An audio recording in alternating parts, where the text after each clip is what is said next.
ছোটবেলায় 25শে ডিসেম্বর মানেই ছিল একটাই কথা, মাঠে গিয়ে ফেস্ট করা। কোনো বড় প্ল্যান নয়, কোনো দামি রেস্টুরেন্ট নয়, শুধু একটা খোলা মাঠ, কিছু বন্ধু আর অল্প কিছু খাবার।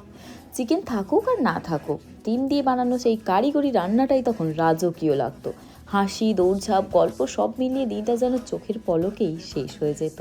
তখন মনে হতো বড় হলে তো আরও ভালো হবে। ভাবতাম বড় হয়ে আরও বড় ফেস্ট করব, বাইরে যাব, আরও বেশি আনন্দ করব। কিন্তু বড় হয়ে বুঝলাম সব বড় হওয়া মানেই ভালো হওয়া নয়। আজ বুঝি চিকেনের বদলে ডিম দিয়ে মাঠে বসে যে ফেস্ট করতাম সেটাই ছিল জীবনের বেস্ট মোমেন্ট। যে আনন্দটা তখন ছিল তার কোনো দিনও ফিরে আসবে না। আজ সব আছে, খাবার আছে, সামর্থ্য আছে, স্বাধীনতা আছে, তবু নেই সেই মানুষগুলো, নেই সেই সময়, নেই মাঠে গিয়ে পিকনিক করার মতো পরিস্থিতি। এবছরের 25শে ডিসেম্বরটা তাই কাটলো একদম অন্যরকমভাবে। সারাদিন ঘরেই নিজের মতো করে একটু রান্না, নিজের মতো করে খাওয়া আর নিজের সাথেই সময় কাটানো।